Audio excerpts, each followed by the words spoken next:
El camino para la preparación, texto y marco de referencia. Esto es importante. No sé si han escuchado hablar de eso. ¿De qué se trata? Bueno, debemos dejar que la Biblia dé forma a nuestros marcos de referencia, en lugar de permitir que nuestros marcos de referencia moldeen nuestra interpretación de la Biblia. ¿Ok?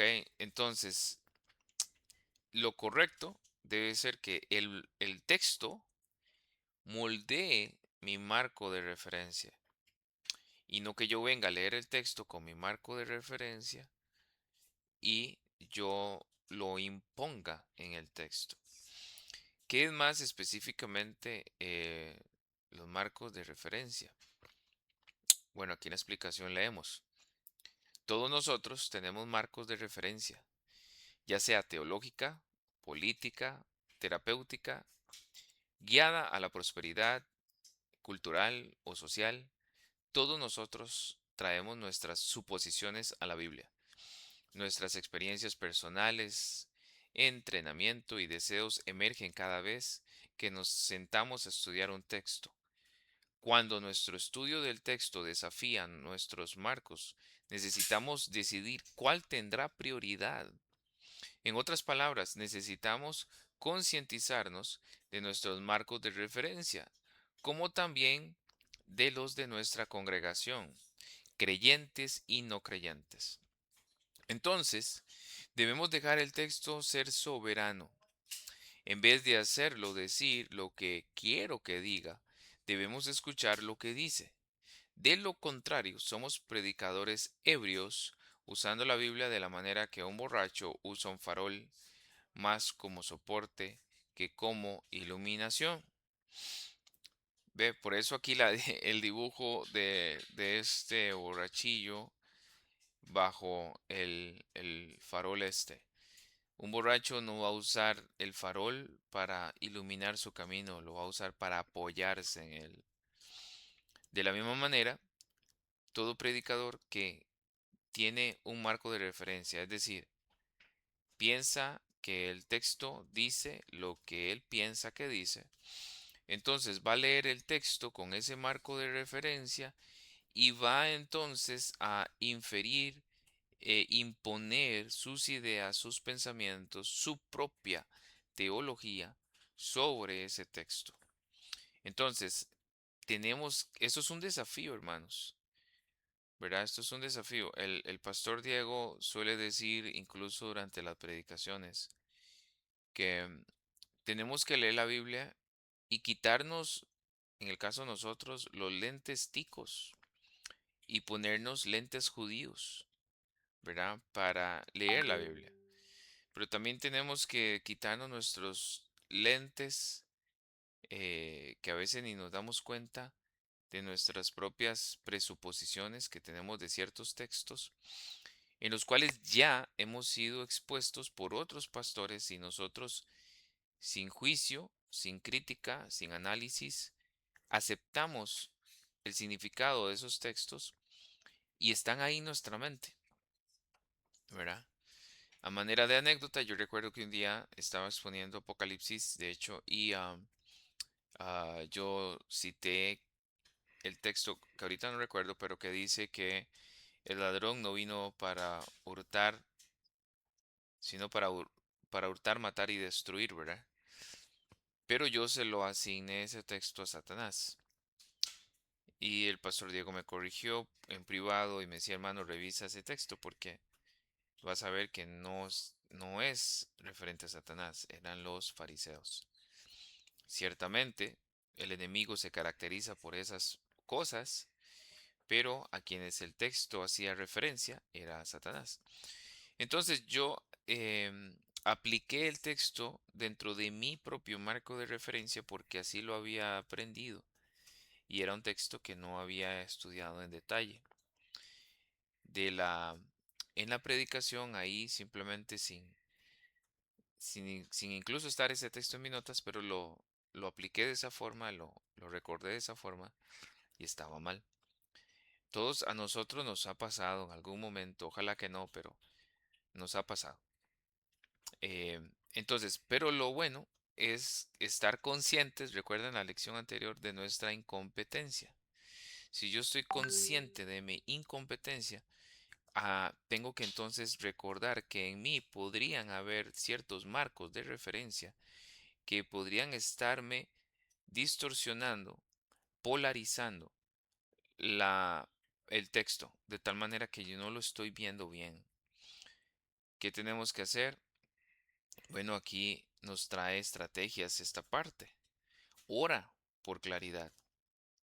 Y hacemos énfasis en esta parte. Nosotros tenemos la bendición de que si hemos nacido de nuevo, el Espíritu Santo está en nosotros y nos ayuda a entender la palabra.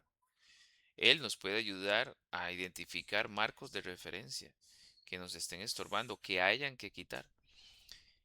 Ahora, es importante incluso escribirlos porque nuestra audiencia podría también tenerlos. Y es bonito llegar al texto y de mencionarlos y decir, hermanos, pero miren el texto conmigo y descartemos esa interpretación por esto y esto y esto. ¿Ve? Nosotros solemos decir, el texto no dice esto, no dice lo otro, no dice lo otro, sino que dice esto, ¿verdad? Hacemos un contraste. Bueno, identifica tus propios marcos de referencia ideológicos, políticos, teológicos, etcétera. Constantemente aborda el texto con ojos frescos. Por último, consulta diversas traducciones de la Biblia. Perdón, no dije por último, pensé que me iba a la lectura a guiar a un comentario. Pero más bien, mientras estoy leyendo el texto, es bueno consultar diversas traducciones. Por ejemplo, la literal, traducciones paráfrasis o una dinámica. En caso de que necesitemos deshacernos de marcos de referencia, eso es bueno. Nada más hago la aclaración que si yo estoy haciendo el trabajo de estructura, que ya vimos hoy 18, son las Biblias literales, como la Reina Valera, como la Nueva Biblia de las Américas, o una traducción literal, eh, de texto literal, ¿verdad? Que son las que nos van a ayudar para hacer la estructura. Pero si yo estoy lidiando con marcos de referencia, puedo am, apoyarme en traducciones dinámicas o paráfrasis.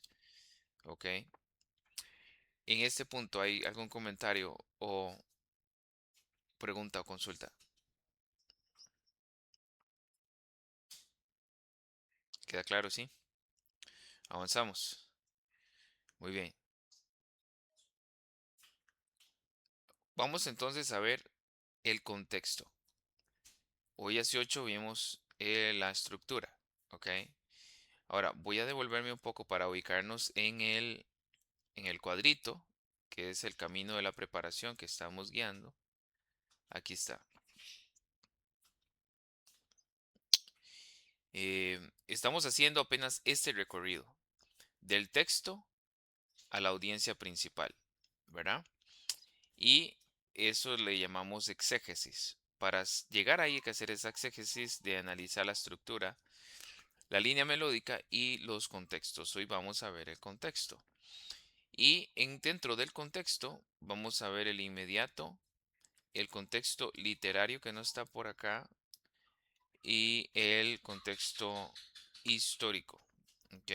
Es lo que vamos a ver. Contexto literario, histórico y contexto bíblico, más bien. Esos son los tres contextos: literario, histórico y bíblico. Muy bien, ahora sí avancemos otra vez.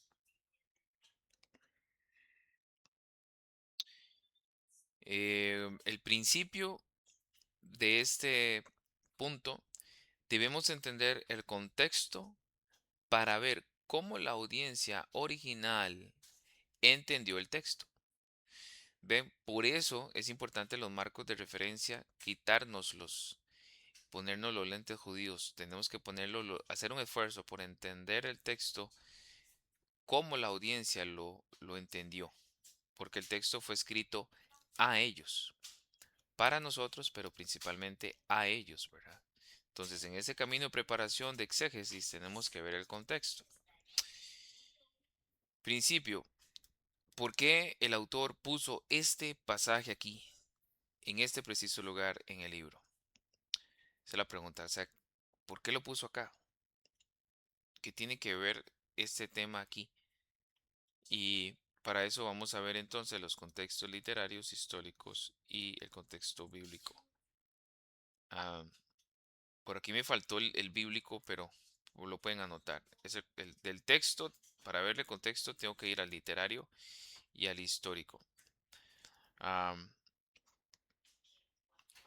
ejemplos de contextos o el por qué yo tomar en cuenta los contextos históricos y literarios. Bueno, si yo voy a predicar Primera Corintios, yo tengo que saber que hay un contexto también posterior que es el Segunda Corintios. O si más bien estoy en Segunda Corintios, quiero predicar Segunda Corintios, tengo que recordar que mi contexto es Primera Corintios. Igual Segunda de Timoteo. Tiene un contexto que es Primera de Timoteo.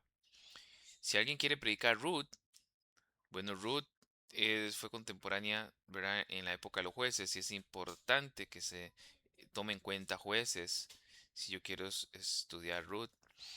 Si yo quiero estudiar el Éxodo, en mi caso, tengo que tomar muy en cuenta Génesis, ¿verdad?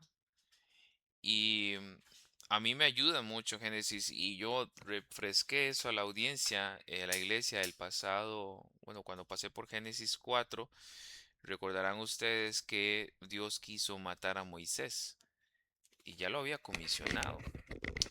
Y, y el texto enseña que fue porque él no había circuncidado a uno de sus hijos.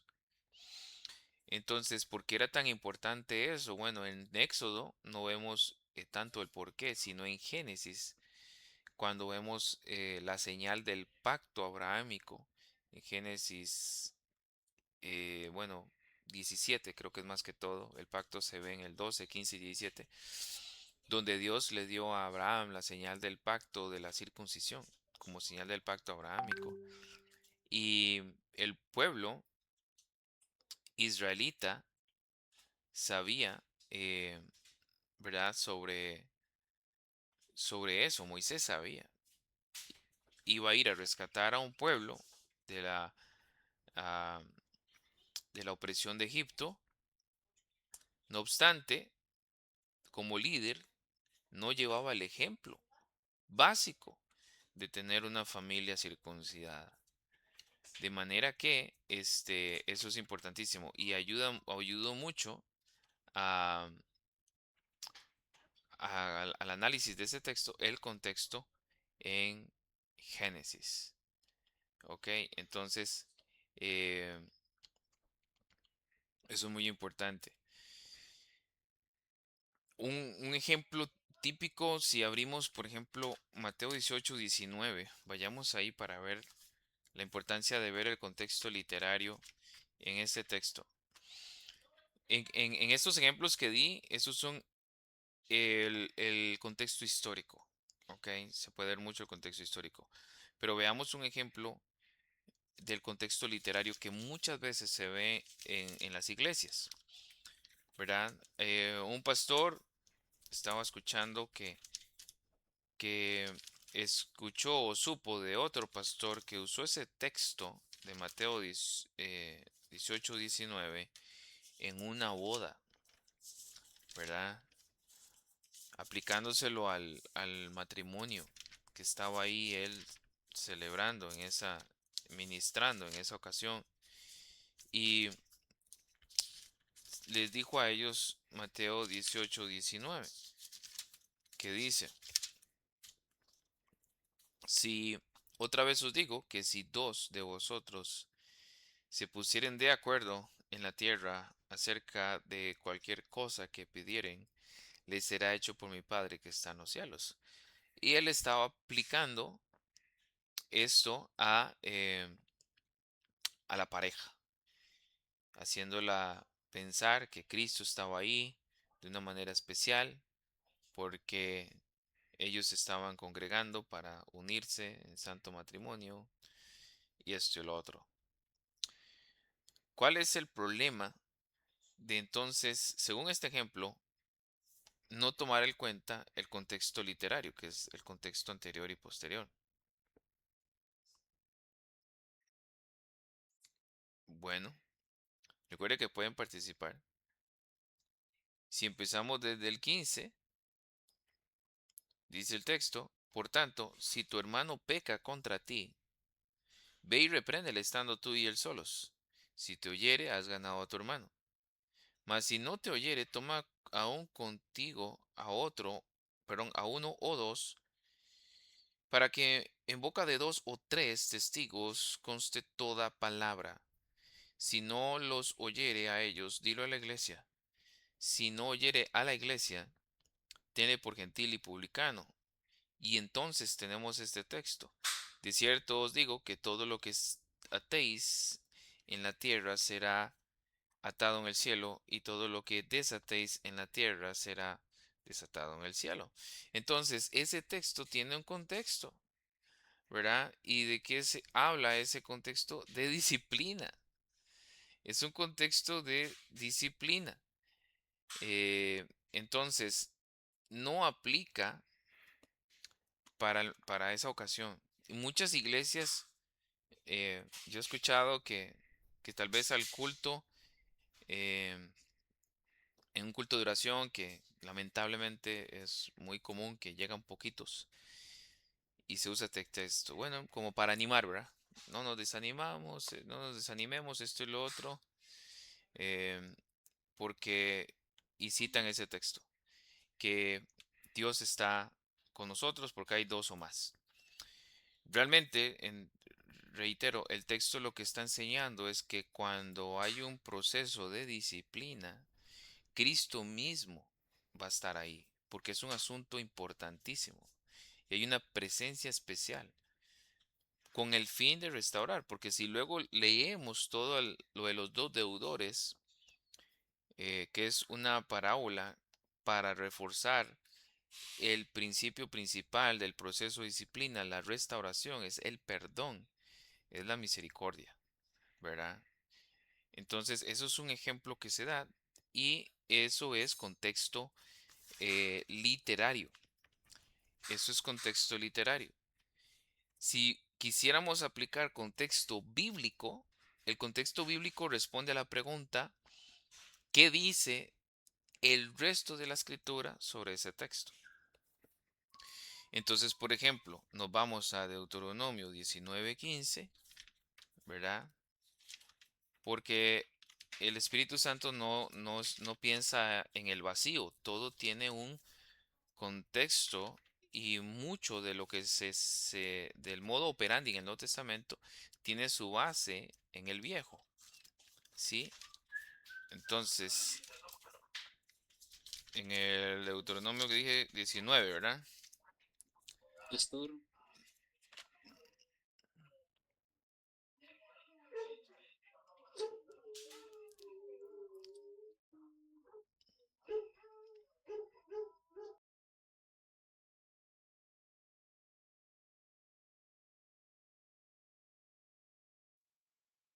Eh, tiene apagado el micrófono el pastor Bélix. A Ajá, ver que no le escuchamos. ok. Por ahí también se nos unió el pastor Diego. Entonces les decía Deuteronomio 19:15. No se tomará en cuenta a un solo testigo contra ninguno en cualquier delito ni en cualquier pecado en relación con cualquiera ofensa cometida. Solo por el testimonio de dos o tres testigos se mantendrá la acusación. ¿Ya? Ese sería entonces un ejemplo de contexto bíblico. El contexto bíblico, por decirlo así, ya abandona el libro o carta que yo estoy leyendo y consulta en otros libros textos que genuinamente y legítimamente apunten hacia ese tema. ¿Verdad? Ahí es donde entra, pues, donde puede entrar una buena concordancia bíblica, ¿verdad? Que nos va a ayudar con eso. De hecho, el verso 6 aplica a, eh, a ese punto. Sí, adelante, hermano Mario.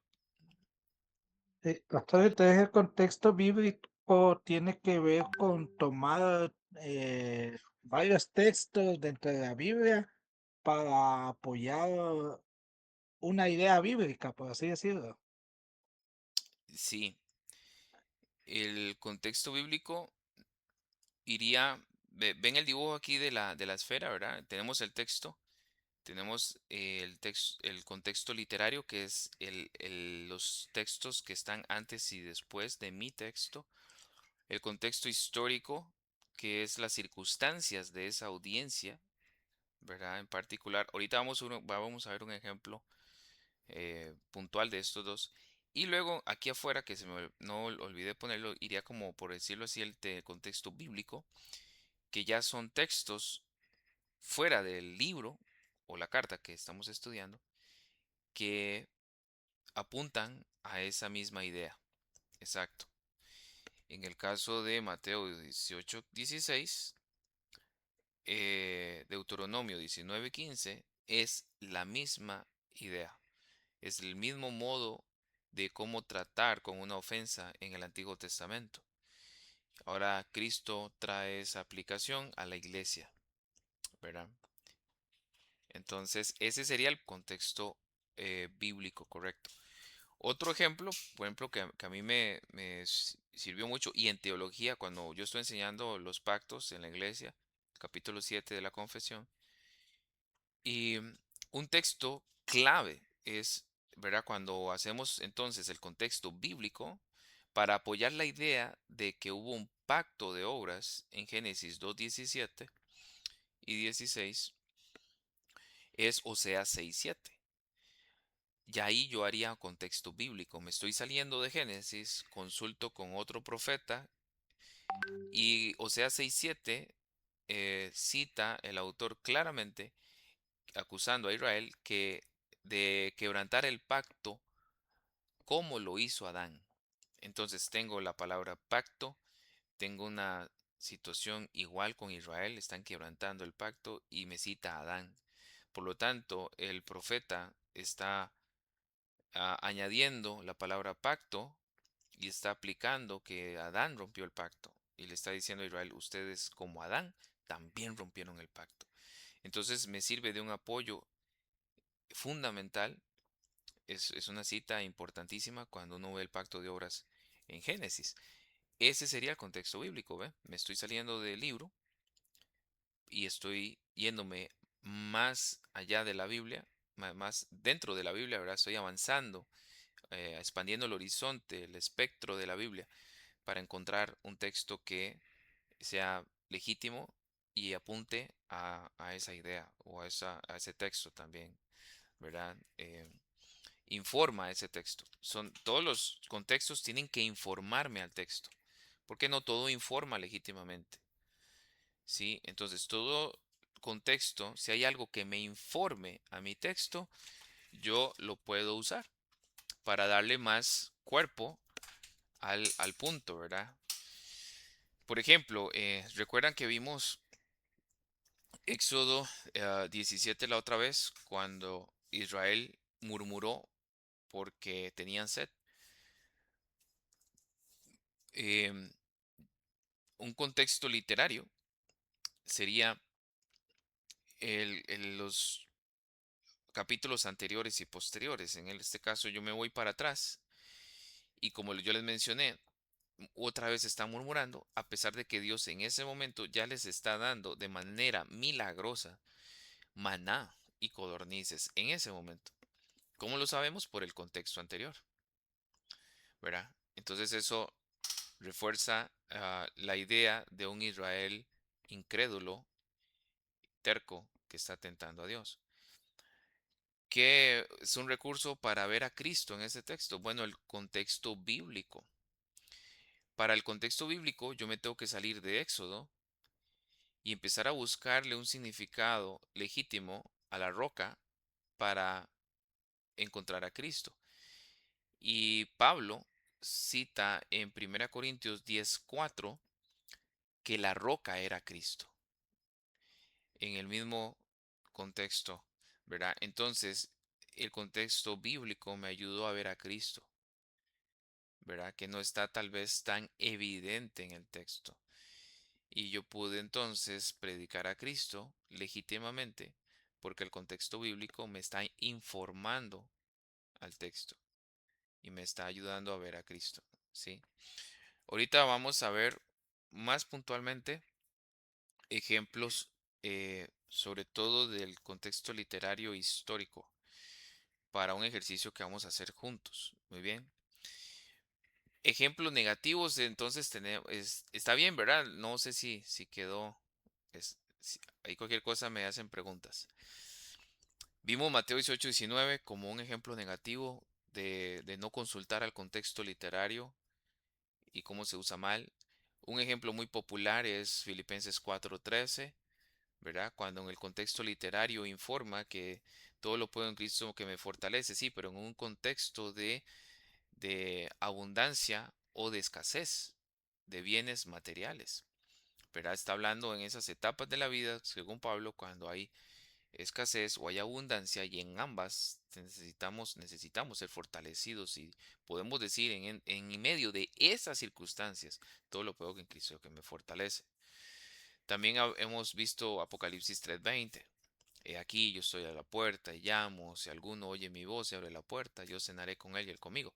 Y la gente usa ese texto fuera de su contexto literario para hacer un llamado a las personas a venir a Cristo o aceptarlo en su corazón, como dicen. Pero no lo están sacando fuera de su contexto, están haciendo un error exegético por no seguir el camino. ¿Qué están haciendo? Están metiendo su propio marco de referencia, ¿verdad? Y lo están infiriendo al texto. Yo vengo con mi marco de referencia a meterlo al texto porque así lo escuché, porque así lo he escuchado siempre, porque así me lo enseñaron. Y como nunca me enseñaron a hacer exégesis, así lo sigo enseñando.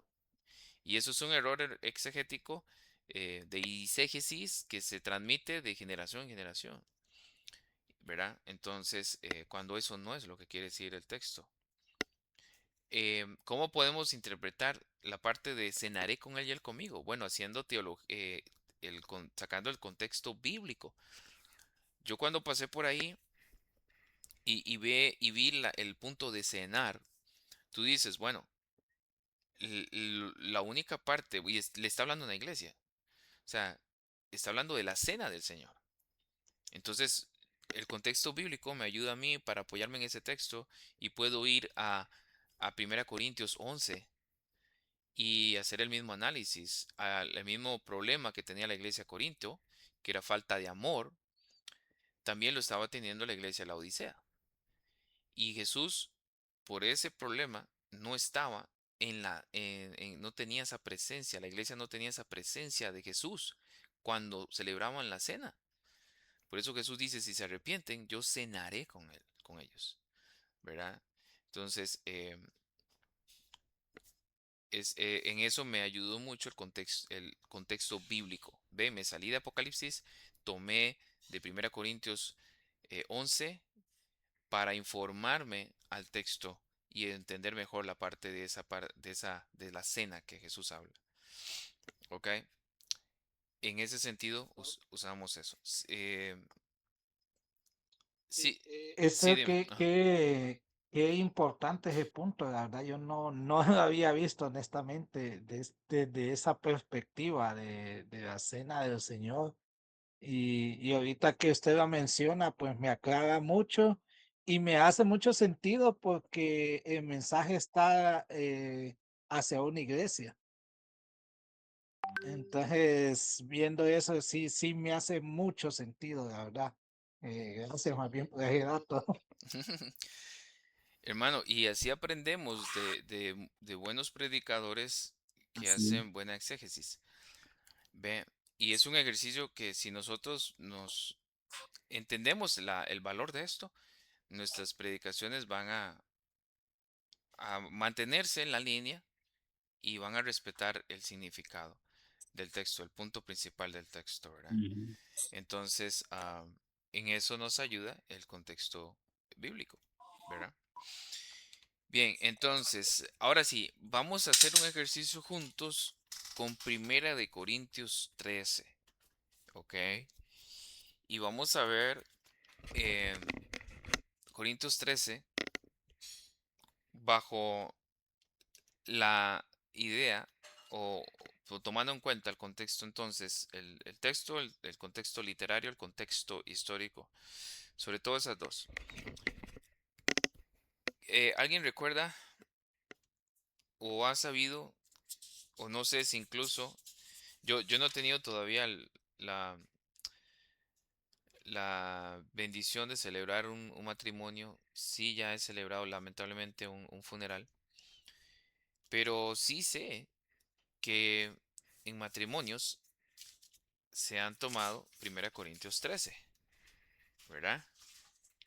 No sé si ustedes han sido testigos de eso. Y está mal, no, no está mal. eh, Exponer en el sermón, en el mensaje de reflexión para ese matrimonio, la audiencia que esté ahí, 1 Corintios 13, ¿verdad? ¿Sobre qué habla 1 Corintios 13? Y aquí vamos a participar bastante, ¿ok? ¿Sobre qué habla? De la preeminencia del amor, va. Ajá. Déjeme nada más Mm, acomodarme por acá un momento.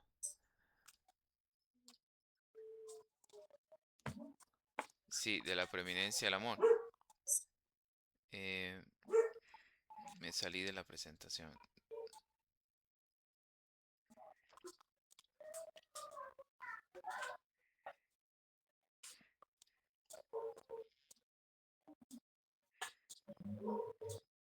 Correcto. De la ujú, preeminencia del amor. Eh,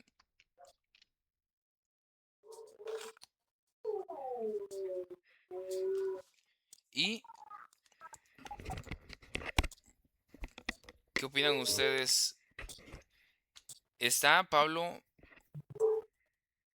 hablando en un tono, em,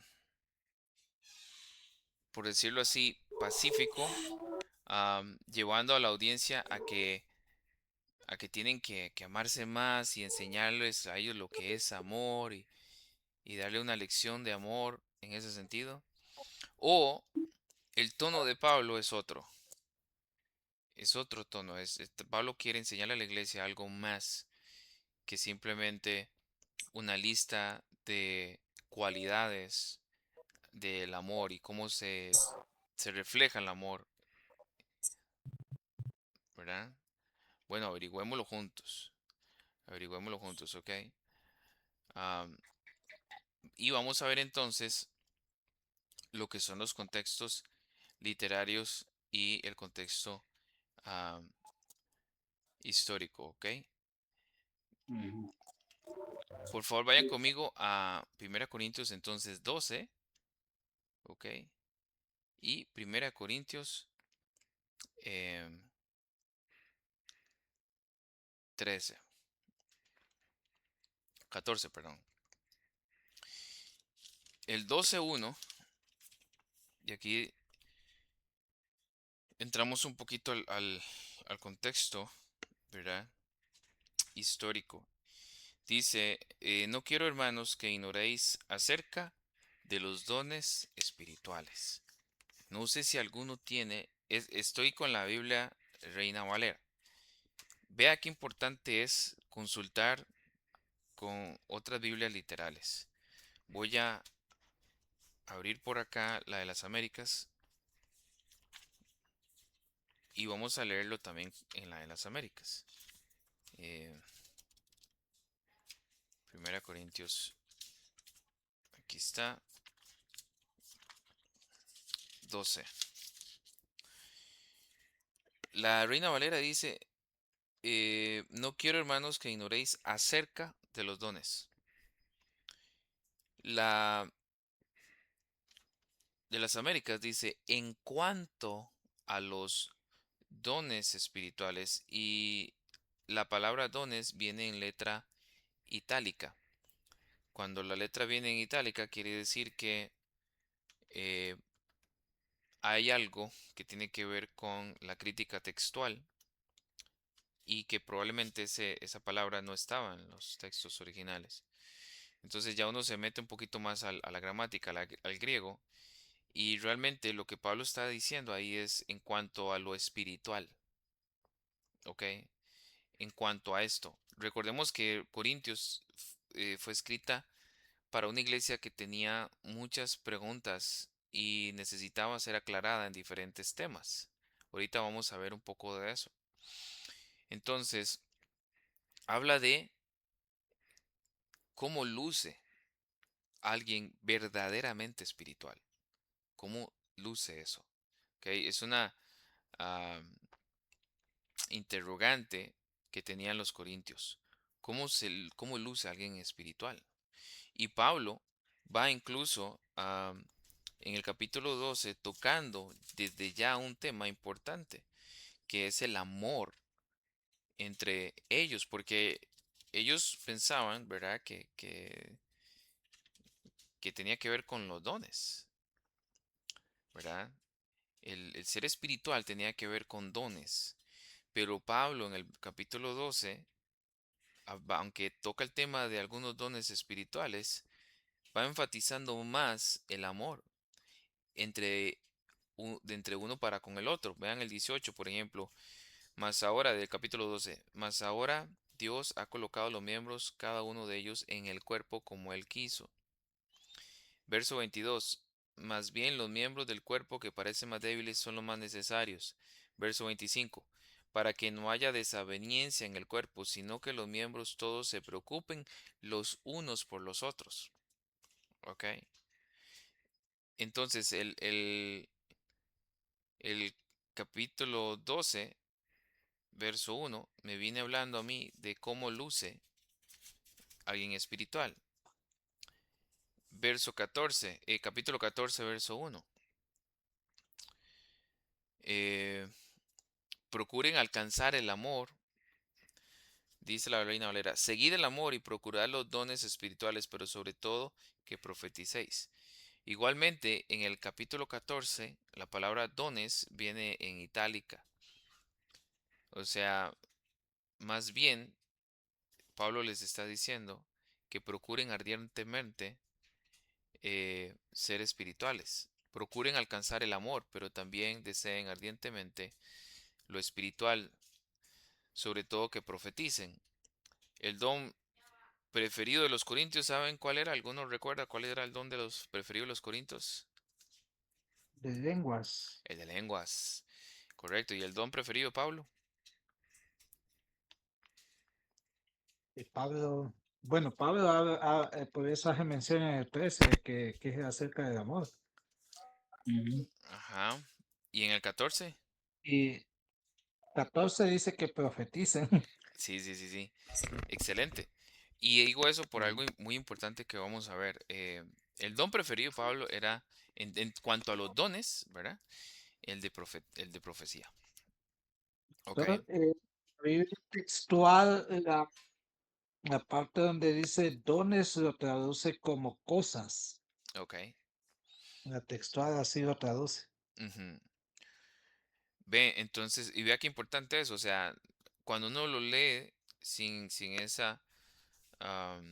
esos detalles, la lectura nos lleva a pensar mucho en los dones, pero Pablo va más allá de eso. Y lo importante es cuál es el tema que Pablo va a tratar. Entonces, si analizamos ese texto, el 12.1 y el 14.1, Pablo nos está hablando de ser espirituales. ¿Cómo luce alguien espiritual? ¿Verdad? Em, Ya ahí tenemos el contexto literario porque tenemos lo que está antes y después de mi texto. Recuerde que lo que yo quiero enseñar es eh, Corintios 13. Entonces hay un tema. ¿Cuál es el tema ahí? Ese, cómo luce alguien espiritual. Eh, Vayamos a el capítulo 2, por ejemplo. Ahí Pablo está atacando otro tema. Hay varios temas, ¿verdad?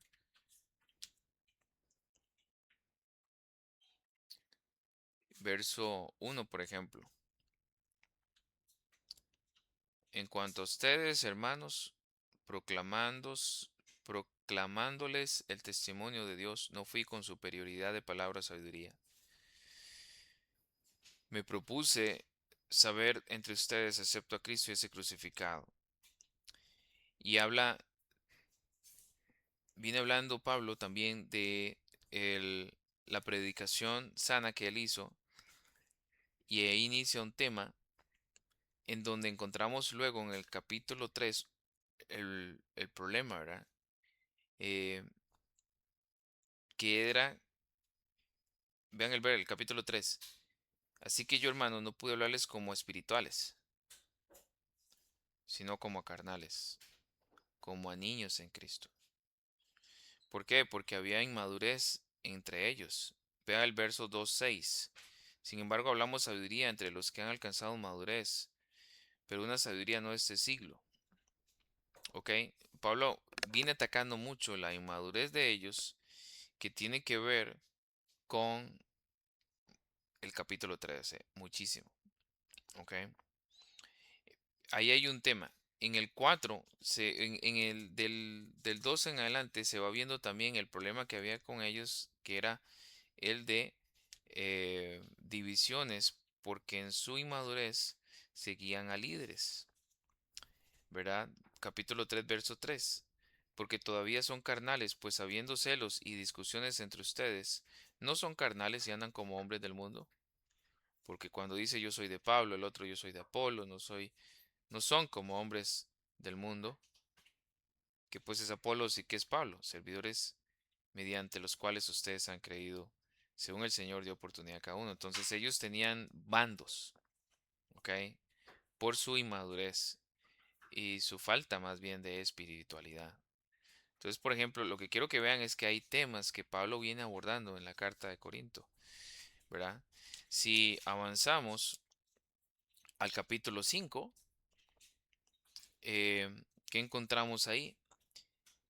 ¿Cuál era el problema que Pablo va a abordar en el capítulo 5? ¿El caso de qué? de la inmoralidad. De inmoralidad. Capítulo 6, ahora él viene a atacar otra conducta mala ahí. ¿Cuál es? Que había miembros de la iglesia que se iban a dónde a arreglar sus asuntos. Sí, a los Litigios. incrédulos. Ajá. Y se Ujú. llevaban, entonces, por ejemplo, en el capítulo 3 y 4, divisiones, ¿verdad? Ellos siguen a diferentes líderes. Capítulo 5, inmoralidad sexual. Capítulo 6, pleitos en tribunales impíos. Ellos no tenían, ¿verdad? La sabiduría para arreglar esas cosas entre ellos. Eh, capítulo 11, ¿verdad? Que es donde... Atavío de las mujeres. Ajá. Y también la cena del Señor, ¿verdad? ¿Por qué? Porque no se estaban congregando para lo bueno. El capítulo 11 es muy importante también. O sea, porque no, el problema era por ahí hay un micrófono abierto. Sí, gracias, hermano. La falta de amor para con los pobres, la indiferencia para con los pobres, porque no se congregaban para lo mejor. Hacían sus ágapes, sus coinonías, y los pobres salían humillados porque los ricos traían sus banquetes y había indiferencias a los pobres, ¿verdad? Entonces, Una consulta. ajá, En ese capítulo 11 acerca de también de los abusos que tenían, sí. la cena del Señor, ¿cómo es que se hacía en ese tiempo? Porque dice que se daban a la glotonería y a la borrachera también. Sí, hermano, No es como nosotros practicamos, que nosotros es un poquito de vino y un pedacito de pan. sí. No sé. Ellos hacían ágapes, ¿verdad? Ellos hacían como banquetes, como cuando la iglesia hace una actividad y trae comida para compartir todos juntos, ¿verdad? Ellos lo hacían más a menudo, casi que siempre que se congregaban. ¿Qué es lo que pasa? Que había una población en esa iglesia de gente muy adinerada y había gente pobre. Y en sus ágapes, los adinerados, la gente muy pudiente, era indiferente para con los pobres. Los pobres salían humillados. Por eso es el 20. Cuando se reúnen, esto no es comer la cena del Señor. Eh, porque, dice el verso 21, porque al comer cada uno toma primero su propia cena, ve la suya, no la de la iglesia, no es la cena del Señor, sino la suya, la que trajo. Y uno pasa hambre y otro se embriaga. O sea, ellos traían sus comelonas, traían su vino y gente con recursos escasos estaban pasando hambre y ellos eran indiferentes, no compartían. Eran qué, falta de amor. Todo lo que hemos visto tiene que ver con el amor, ¿verdad? Porque dice el verso 22 que no tienen casas para comer y beber o desprecian la iglesia de Dios y avergüenzan a los que no tienen. ¿Qué les diré? ¿Los alabaré? En esto no los alabaré. Veo, o sea, había una indiferencia, una falta de amor para los que no tenían. Entonces, en esas coinonías que ellos tenían, esos ágapes, en esas actividades, ¿verdad? Había gente literalmente con hambre y otros en glotonería y embriaguez. Y usamos el texto luego que siempre usamos para la cena, porque Pablo lo que está haciendo es exhortándolos a ellos de ver cómo Cristo nos dio ejemplo de que Él se dio para todos en la cruz, ¿verdad? Él dio su cuerpo, se dio todo. Ese es el más grande ejemplo de amor, que era lo que le faltaba a esa gente, ¿verdad? Por eso, las amenazas de que el que comer la cena indignamente es eso, ser indiferente ante la membresía de la iglesia y tener yo la posibilidad de ayudar a algún hermano en necesidad y no hacerlo. O sea, es falta de amor, lo que hacia el cuerpo de Cristo, porque entonces no estoy amando a Cristo. Si amo la cabeza, tengo que amar también el cuerpo. Y el cuerpo son los hermanos que han sido comprados con la sangre de Cristo. ¿Ya? Eh, por eso el verso 28 dice, por tanto, examínese cada uno a sí mismo y entonces coma el pan y bebe la copa. Eh, Ve al verso 33. Así que, hermanos míos, cuando se reúnan para comer, aquí está hablando ya de la coinonía y de compartir, no de la cena como tal, espérense unos a otros.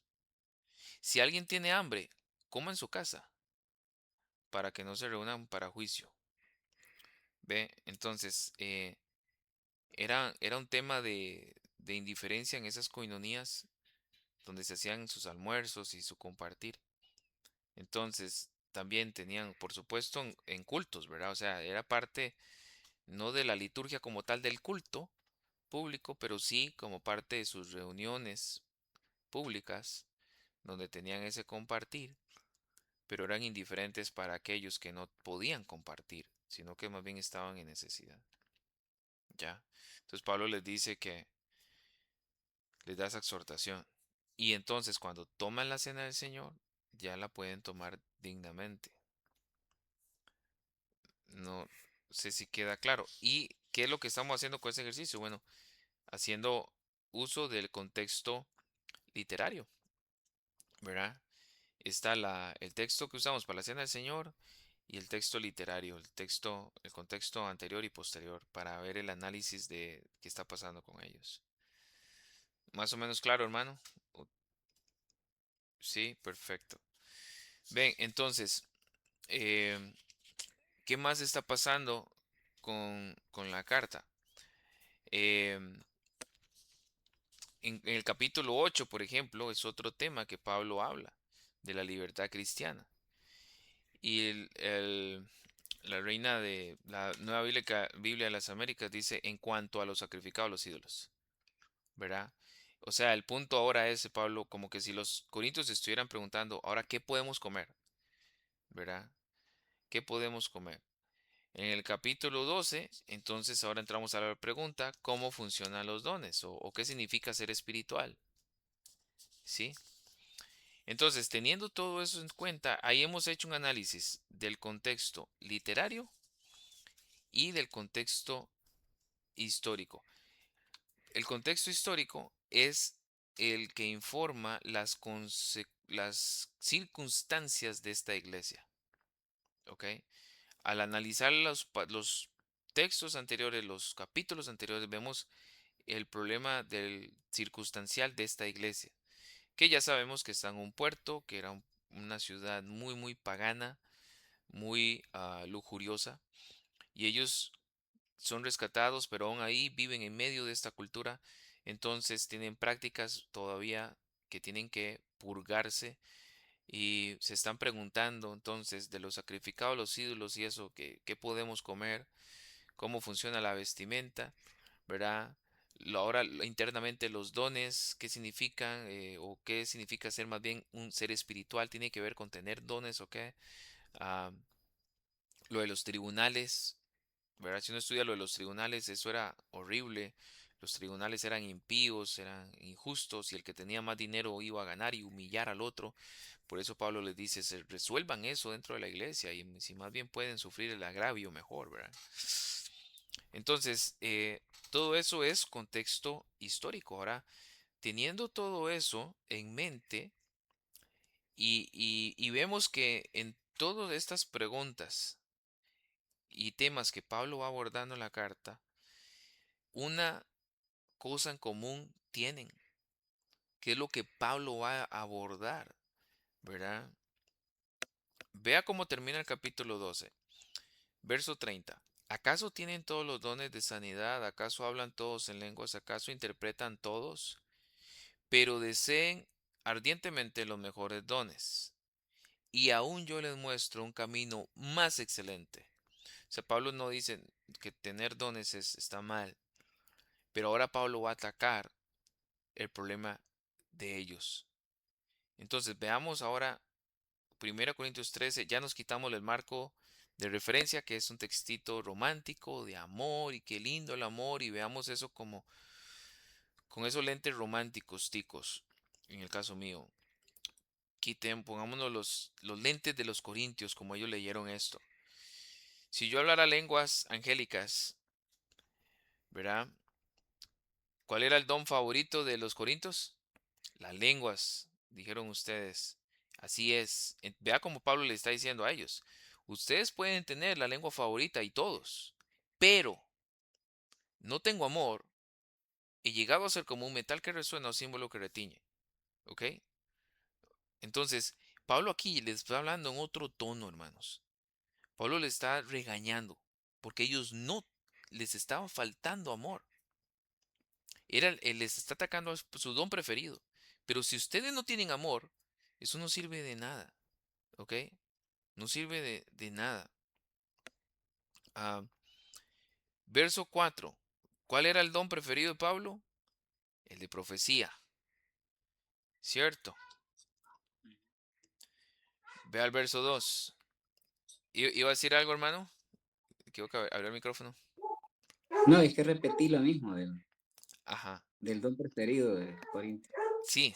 Ok, amén. Sí, gracias. Ok, exacto. Ahora ve al verso, el verso 2 y el mismo Pablo que su don preferido era el de profecía, dice lo siguiente: si tuviera el don de profecía y entendiera todos los misterios y todo conocimiento, y si tuviera toda fe como trasladar montañas, pero no tengo amor, nada soy.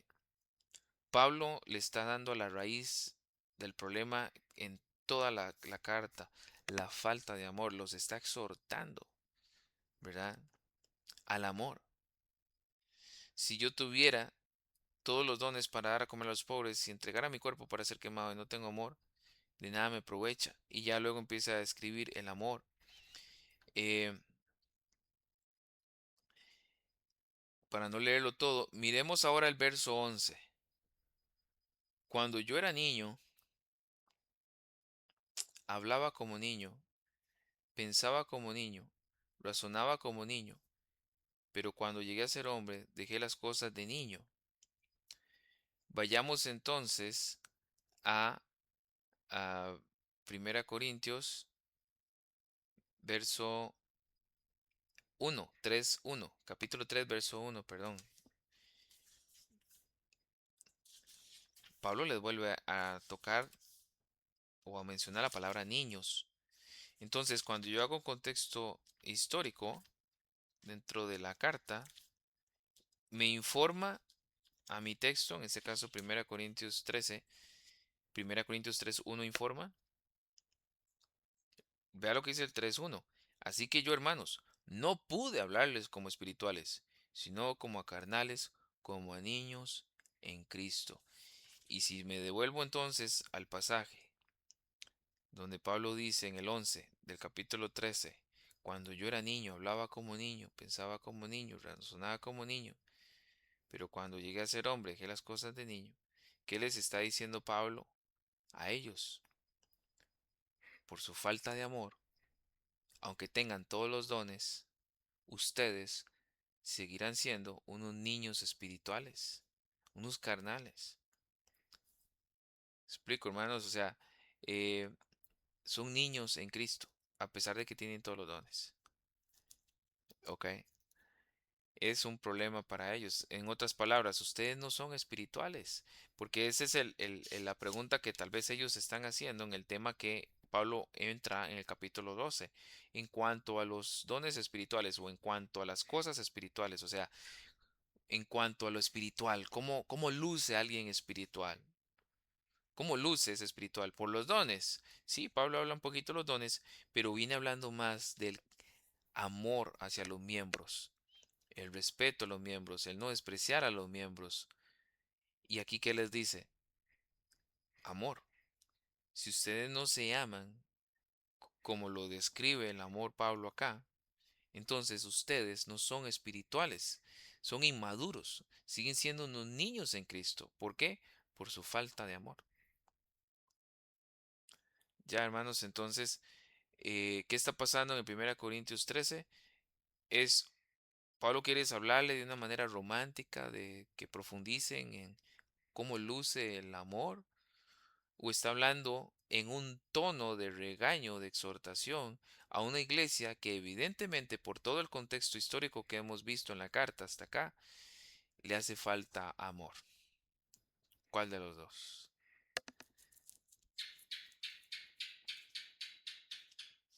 La segunda, ¿verdad? Definitivamente. Es un pasaje donde Pablo está realmente exhortándoles a ellos por su falta de amor. ¿Se podría predicar este texto en una boda? Sí, pero Esa era lo que iba a preguntar. ok, Porque siempre vemos que el texto siempre lo usan. se refieren a él. Eh, sí, como vos decías, ese texto lo usan, entonces, ¿podemos usarlo nosotros? Sí, hermanos, pero dentro de su contexto. Entonces, si usted, por ejemplo, lleva a la audiencia rápidamente, todo esto que acabamos de hacer, tú lo puedes llevar a la audiencia suya y hacerlo rápidamente y decirle, hermanos, lo que está pasando acá con hermanos cristianos, con una iglesia de Cristo, es falta de amor. Porque hay indiferencia, hay egoísmo, hay pleitos, hay divisiones, ah, ¿verdad? Hay problemas sexuales. Entonces ya yo puedo llevar a esa pareja y a la audiencia que está en matrimonio y decirle, ustedes son dos personas pecadoras regeneradas por Dios, pero que aún en ustedes habita el pecado. Por lo tanto, van a entrar a una batalla en donde ustedes mismos tienen que crecer y alejarse de toda infancia espiritual, alejarse de toda niñez espiritual y avanzar hacia Cristo. Y así es como luce Cristo, con esta descripción del amor. Porque si vemos Características del amor en capítulo 13, ese es Cristo y a todos nos falta más de Cristo. Mm.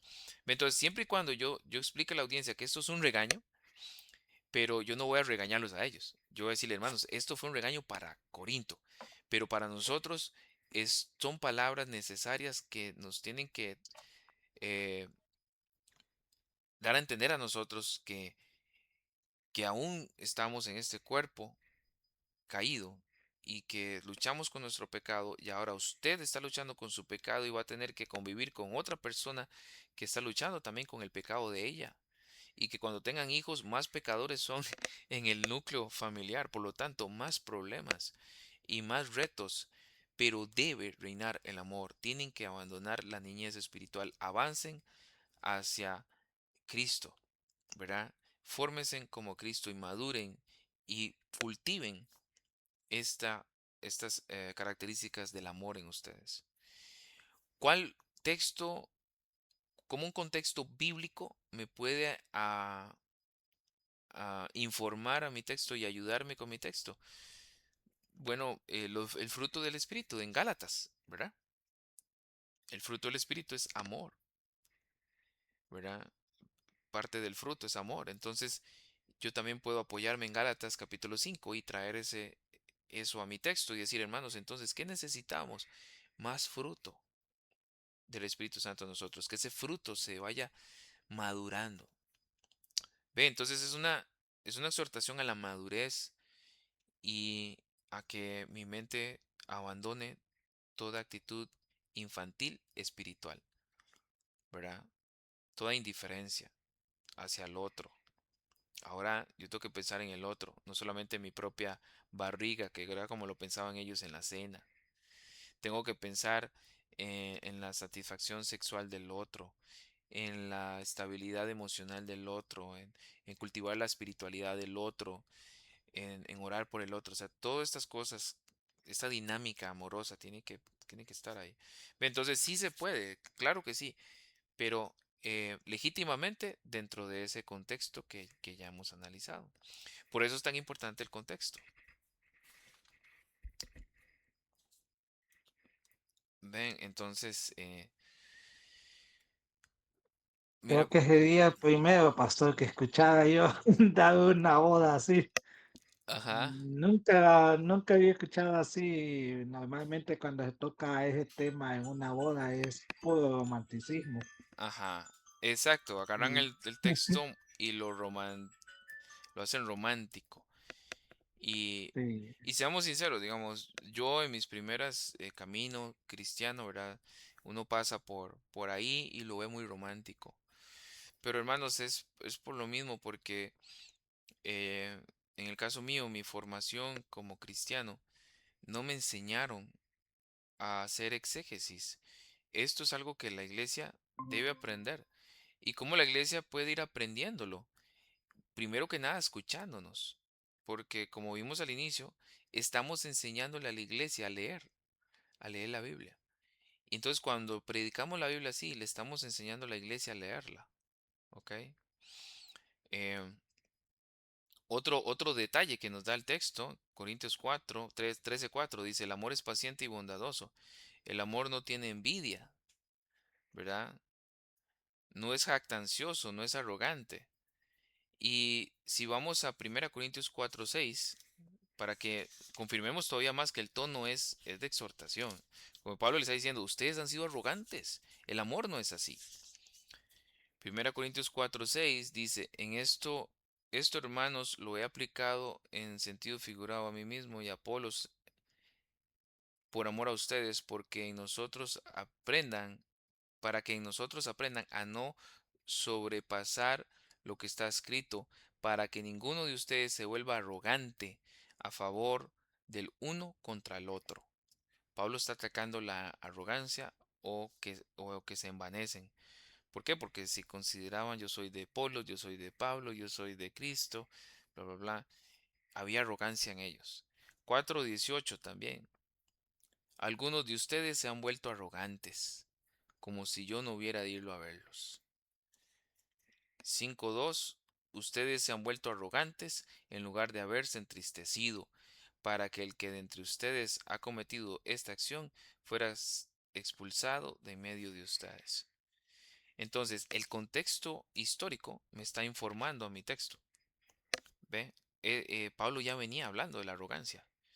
Aquí la ataca a manera de regaño, ¿verdad? En el verso 4 del capítulo 13, el amor es paciente, es bondadoso, el amor no tiene envidia, el amor no es jactancioso, no es arrogante. ¿Ve? Entonces, era una falta de amor en ellos. Eran débiles en amor. Eh, de hecho, este capítulo 13 me tiene que también a mí informar cuando yo, si en algún momento predicamos 1 Corintios, todo 1 Corintios tiene que estar permeado del amor. Si yo estuviera predicando entonces el capítulo 4 y paso por ese texto donde hay arrogancia, yo puedo usar entonces el capítulo 13, verso 4, para traer la aplicación a mi audiencia, decirle, hermanos, las iglesias que tenemos más de un pastor, bueno, esto no podría darse.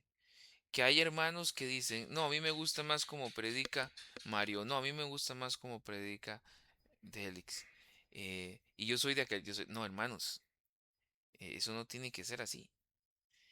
Aquí no es el uno o el otro, aquí es que todos tenemos que seguir a Cristo y crecer en ese amor y dejar toda arrogancia y toda prepotencia y todo envanecimiento de cualquier manera y seguir a Cristo.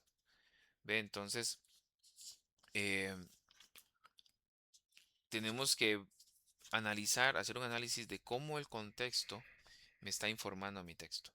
Porque eso me va a ayudar a ver el significado. Recuerden, todo el camino de preparación que estamos viendo es ver cómo la audiencia principal vio ese texto, ¿verdad? Tal vez nosotros no tenemos todos esos problemas que tenían Corinto. Por eso es que a veces venimos al texto a romantizarlo. Qué romántico. No, pero es que pónganse en los zapatos de la iglesia de Corinto y vean todos los problemas que habían en ellos a raíz de su inmadurez espiritual, de su infancia espiritual, y todo porque no estaban creciendo, no en los dones, sino en el amor. No les estaba faltando mucho amor para con los unos y con los otros. Ese es el ataque que hace Pablo en 1 Corintios capítulo 13 y cómo el contexto entonces me informa para yo verlo correctamente. Vea esto qué lindo. Prestar atención al contexto, en qué nos benefician estas tres cosas. Clarifica y profundiza lo que dicen los pasajes. Ayuda a evitar el abuso del texto, ¿verdad? Venir y romantizarlo y poner mi marco de referencia sobre él. Y tercero, nos da un entendimiento del tono del pasaje, que es lo que vimos con 1 Corintios 13. El tono aquí no es romántico, el tono es una exhortación para que ellos maduren y dejen de ser unos niños espirituales y maduren en amor para los unos para con los otros. ¿Sí?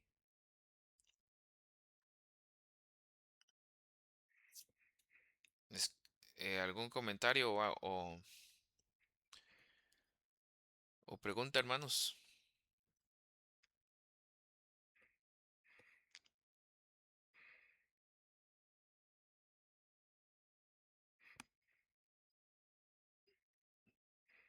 ¿Quedó claro, sí, la clase de hoy? Excelente, la verdad. Muy bonita clase. Bueno, gloria a Dios por eso, hermanos. Sí. Ah, Sí, hemos aprendido mucho. todos, todos, Ujú. todos aprendemos. Bueno, entonces, gloria a Dios por eso. Les estoy debiendo unas hojitas para, con unas preguntitas que ayudan a seguir la reflexión de las clases. Si Dios quiere. Ujú. Y hermano Mario, viera qué raro porque este Canva no me deja descargar ah, la presentación como tal, pero sí me deja exportarla a Google Drive y de ahí la paso a PDF. Entonces voy a Eh, mandársela No, si actualizada. pudiera mandar, hay una forma que lo pueden mandar el link.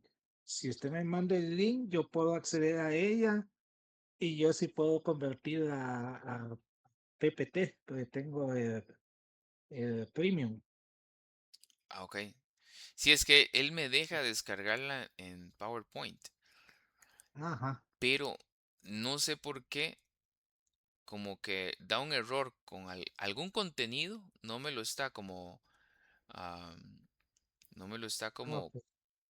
como filtrando bien y piensa que es algo premium y me da un error, pero de esa manera PDF sí se lo puedo mandar. Entonces, Ah, bueno, está sí, bien. sí, sí, yo se lo mando en PDF. Si Dios quiere, de hoy en 8 seguimos avanzando ah, con las demás. Yo creo que lo que sigue es la línea melódica, entonces de hoy en 8 lo vemos, si Dios quiere. Muy bien. Esa me gusta bastante, pero de soy honesto, todavía no la manejo muy bien. Me ha costado. Bueno, ahí vamos a ejercitarnos todos. En eso hay que estarse ejercitando, hermano, cada vez más. Eh, No es fácil, pero bueno, el Señor nos ayuda. Oramos, ¿qué les parece? sí, Señor, gracias por tu Espíritu Santo y por tu palabra. Señor, como vemos, el trabajo para una predicación expositiva es arduo, meticuloso, y necesitamos de ti, necesitamos que nos ayudes para poder trazar bien tu palabra. Y en el caso de hoy, concédenos ver estas tres cosas, concédenos claridad para profundizar en lo que el pasaje realmente dice. Ayúdanos a evitar el abuso del texto y concédenos un profundo entendimiento del tono de los pasajes en la manera que usamos y hacemos uso del contexto literario, el contexto histórico y el contexto bíblico. Gracias te damos en Cristo Jesús. Amén. Bendice también, perdón, a mis hermanos, su iglesia, gracias sin fin, al hermano Mario, al hermano Delix. Ayúdales a ellos como ministros, como siervos suyos, pastores. Concédeles a ellos abundante gracia. Igualmente a nosotros aquí en Grecia, Costa Rica, por favor. En Cristo Jesús oramos. Amén.